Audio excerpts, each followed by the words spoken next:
Hi everyone, it's Laurie here and I'm back with the next video about birdsong for you. So I'm out for a nice early morning bird walk this morning. It's really the best time to catch some of the birdsong, and there's loads of lovely warblers where I am today. You might be able to hear a couple in the background there, and these are amongst the species that we're going to be talking about in this video today.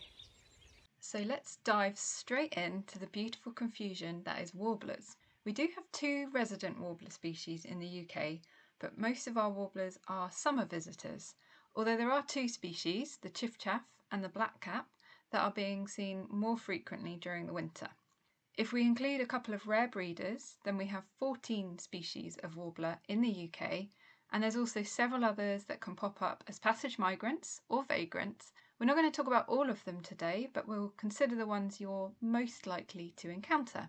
So these fall into four groups: the Sylvia or scrub warblers, the Acrocephalus warblers, the Cetti's warbler, and the Phyloscopus or leaf warblers. The garden warbler and the blackcap are a chunky pair, a similar size to house sparrows, that you're most likely to find in woody habitats and mature gardens. Garden warblers are fairly nondescript birds with brownish-grey feathers, and you can sometimes see a grey patch on the side of the neck.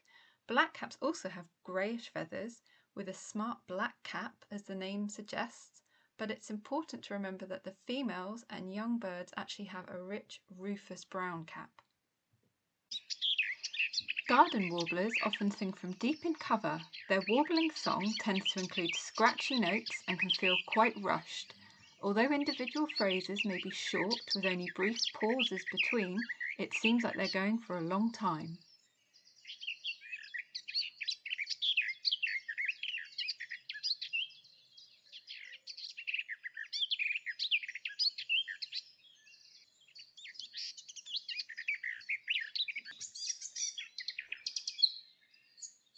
Blackcaps have a rich, strong and more varied, bubbly and fluty warble. I've heard it compared to a speeded up blackbird. See what you think.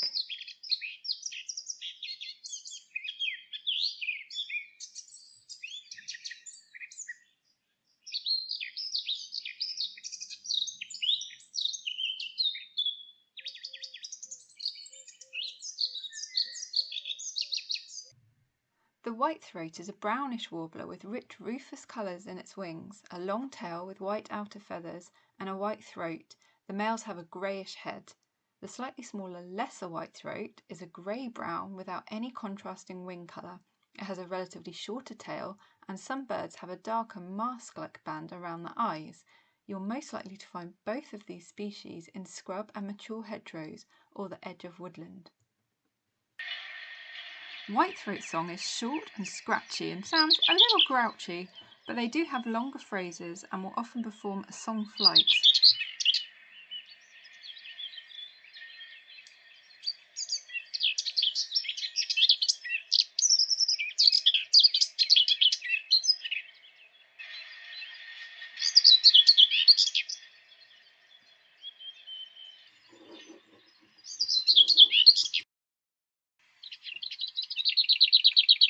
Lesser whitethroats start with a soft warble before launching into a strident rattling sound. Often the second part is much more noticeable.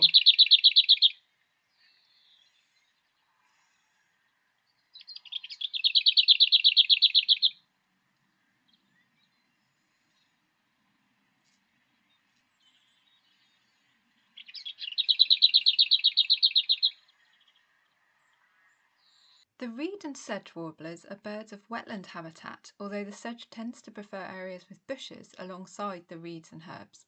Reed warblers are a warm brown, paler underneath, with a noticeably long bill. Sedge warblers are also brown but with a streaked back and head, although it's not always easy to see. Much more noticeable is their broad, pale eye stripe or supercilium. Both are active birds moving around within the vegetation. Someone who helped me with my bird song once told me that if reed warbler song is chaos, sedge warbler is utter chaos. Let's see.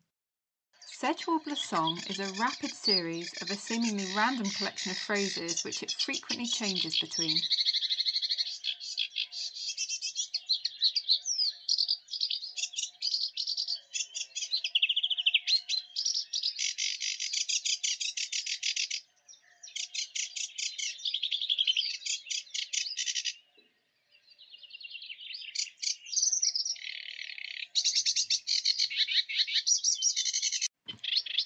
In comparison, reed warblers are more steady and rhythmic with more repeated phrases.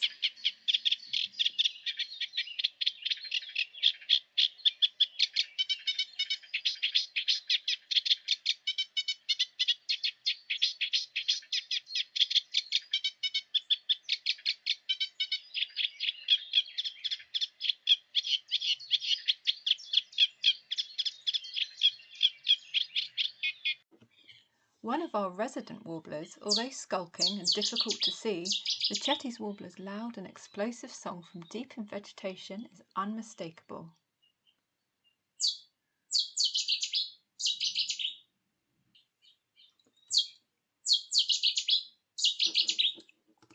Chiffchaff and willow warbler are two similar warblers of woodland that may also be found in parks and some gardens. They are small and slim, about the size of a blue tit. Both are brownish green with pale underparts. These are often a little yellower in willow warblers. The willow warbler usually has a more distinct eye stripe or supercilium than the chiffchaff and usually has pale legs compared to the dark legs of the chiffchaff. Willow warblers also have longer wingtips than chiffchaffs, which isn't always easy to see. Luckily, they sound quite different from one another. Willow warblers have a sweet but slightly wistful descending song.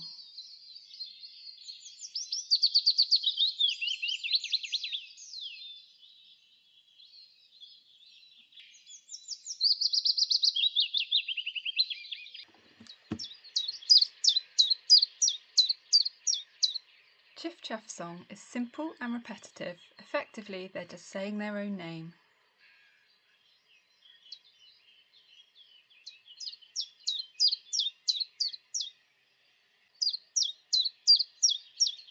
Let's turn our attentions to the Hirundines, or swallows and martins, and the swift, all of which are summer migrants.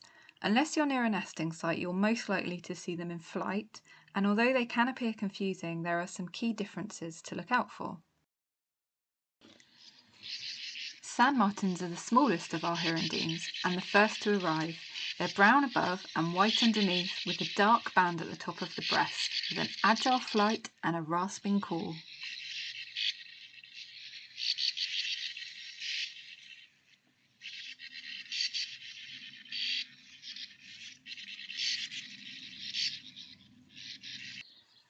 Swallows are deep blue above and white underneath. Although the face and throat are deep red, these are often just seen as dark. Swallows have a distinctive long forked tail, although in young birds these streamers can be much shorter. They have a fast, energetic flight, often with low swoops. Swallows' rapid song is a cheerful sounding twittering.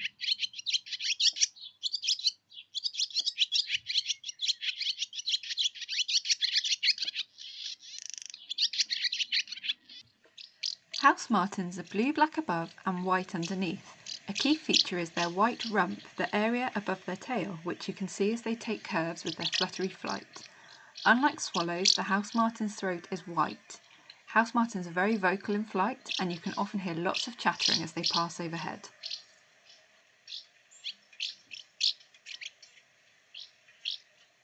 Swifts are larger, with long wings that appear curved or size-shaped. They alternate between fast and frenetic wing beats and glides. Swifts are dark above and below. Although they have a paler throat, it's often difficult to see. The distinctive screams of gangs of swifts are a true sound of summer.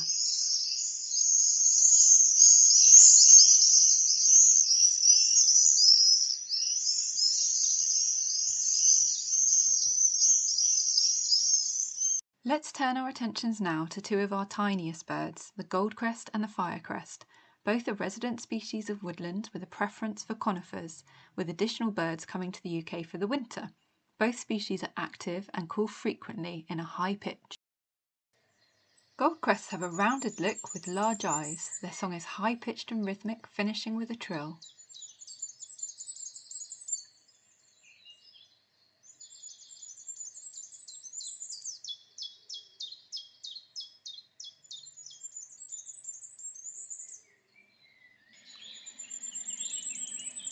Firecrest is less common. They have a strong white supercilium and a black eye stripe. Their song is also high-pitched, but is ascending and sounds more agitated than that of Goldcrest.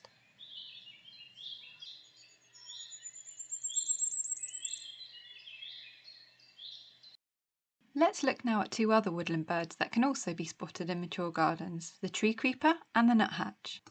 Tree creepers are mottled brown above and white below with a stiff tail and a long curved bill. Their high-pitched song descends to end with a flourish.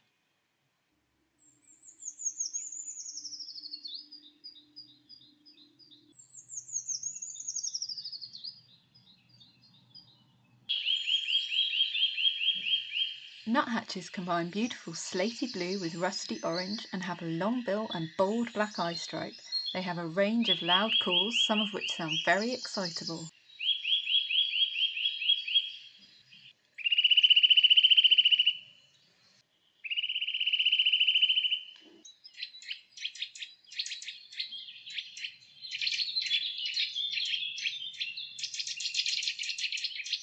This leads us nicely to our two commonest woodpeckers, the great spotted woodpecker and the green woodpecker.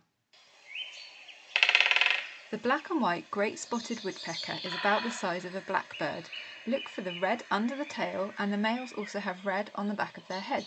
They have a characteristic bouncing flight, as well as the short drums in spring. They're frequently found by their loud kick calls.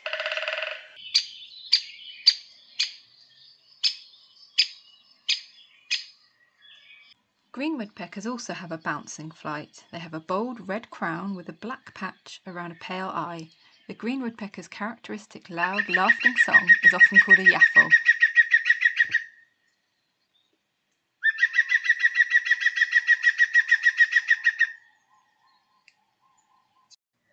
Our final pair for today look similar but are from two different families, the skylark and the meadow pipit. Both are resident species of open habitats such as farmland and heathland and are often encountered on the ground or in song flight. Both species are streaked brown above and on the breast and are buffish or white below, but there are some differences to look out for. Skylarks are chunkier with a thicker bill. They also have a small crest, but this isn't always visible. Meadow pipits are smaller and slimmer, about the size of a house sparrow, and have a slimmer bill. Skylarks have a fast, long and rambling song which can include mimicry of other species. They climb high in song flight with wings fluttering outstretched.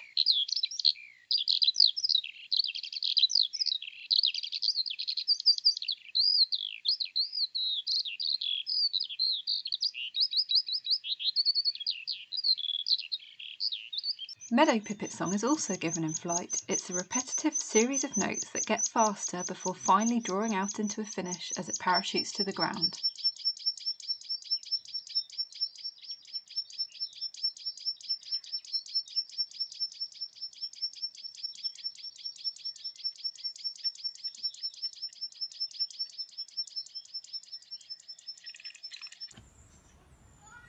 So I have one final bird song for today, a bit of a test for you, and just to prove that you never know what you'll bump into in your local patch.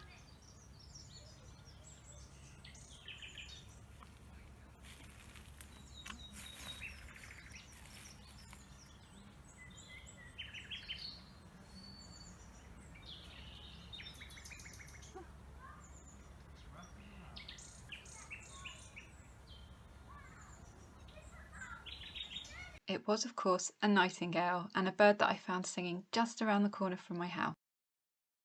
So that's all for now. Hopefully that will help when you're out walking to identify some more of the birds, and I hope you enjoy listening to those warblers.